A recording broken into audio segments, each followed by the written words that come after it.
Assalamualaikum warahmatullahi wabarakatuh. Saya Gilang Sandika dari 12 IPS 3. Jadi pada kesempatan kali ini saya dan teman-teman saya akan menjelaskan tentang dampak-dampak dari ketimpangan sosial. Dampak dari ketimpangan sosial itu ada dua macam, yaitu yang positif dan negatif. Pertama-tama yang akan kita bahas itu dampak yang negatif. Assalamualaikum warahmatullahi wabarakatuh. Saya Kailan Nadifa ingin menjelaskan dampak terjadinya ketimpangan sosial. Ada diskriminasi. Diskriminasi adalah perlakuan yang mengistimewakan pihak tertentu di saat yang bersamaan. Pihak lainnya akan dipandang sebelah mata. Misalnya, seorang koruptor yang merugikan negara miliaran rupiah hanya dipenjara selama 2 tahun. Sementara itu, nenek tua yang mencuri semangka di kebun tetangganya dipenjara selama 3 tahun. Pembedaan tersebut biasanya didasarkan pada agama, etnis, suku, dan ras. Diskriminasi cenderung dilakukan oleh kelompok mayoritas terhadap kelompok minoritas. Saya Zahra Nur Hidayah.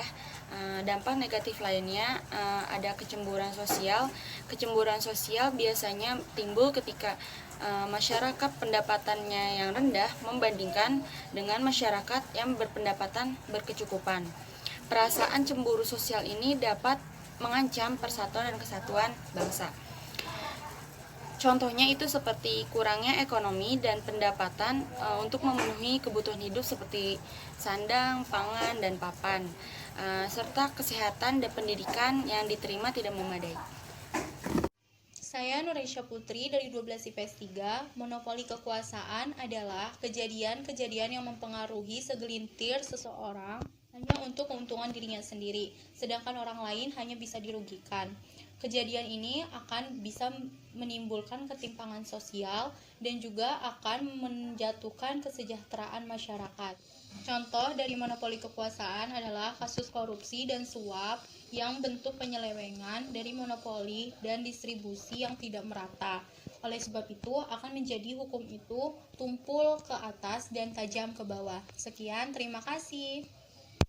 Nama saya Ansa Febrianti. Di sini saya akan menjelaskan dampak negatif, yaitu tingkat kemiskinan dan pengangguran semakin meningkat. Meningkatnya kemiskinan dan pengangguran dapat memberikan dampak, yaitu dampak ketimpangan sosial. Hal ini harus diperhatikan dengan baik supaya para pekerja mendapatkan upah yang semestinya. Jika para pekerja memiliki pendapatan yang rendah, maka daya beli juga semakin rendah. Sebab terjadinya pengangguran, ketidakseimbangan pekerjaan, kemampuan pekerja yang tidak sesuai, dan pendidikan yang rendah.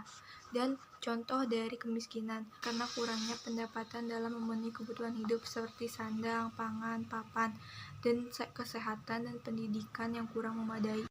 Saya Siti Nurapipa Septiani dari kelas 12 IPS 3. Ketimpangan sosial adalah pembeda kelas sosial akibat adanya ketidakseimbangan dalam kehidupan masyarakat. Dampak ketimpangan sosial ada dampak positif dan dampak negatif.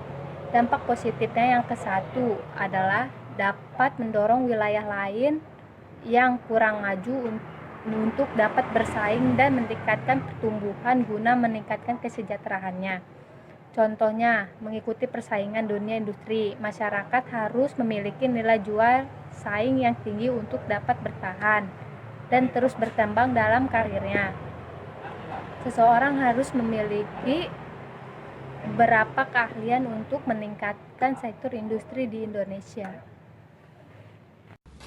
Assalamualaikum warahmatullahi wabarakatuh. Perkenalkan, nama saya Muhammad Arsa Panugrah. Di sini saya akan menjelaskan tentang kecemburuan sosial. Kecemburuan sosial yang tinggi bagi masyarakat berpendapatan rendah, dengan membandingkan masyarakat yang bercukupan. Perasaan cemburu sosial bisa menimbulkan masalah yang lebih serius, termasuk ancaman persatuan maupun kesatuan bangsa. Contoh kecemburuan sosial adalah karena kurangnya ekonomi dan pendapatan dalam memenuhi kehidupan hidup, seperti kebutuhan sandang, pangan, papan, serta tingkat kesehatan dan pendidikan yang diterima tidak memadai. Sekian dari saya. Wassalamualaikum warahmatullahi wabarakatuh. Lalu dampak positif yang ketiga yaitu dengan adanya ketimpangan sosial ini, kita sebagai manusia bisa lebih bersyukur atas apa yang Tuhan beri kepada kita masing-masing dengan cara tidak membandingkan kehidupan kita dengan kehidupan orang lain.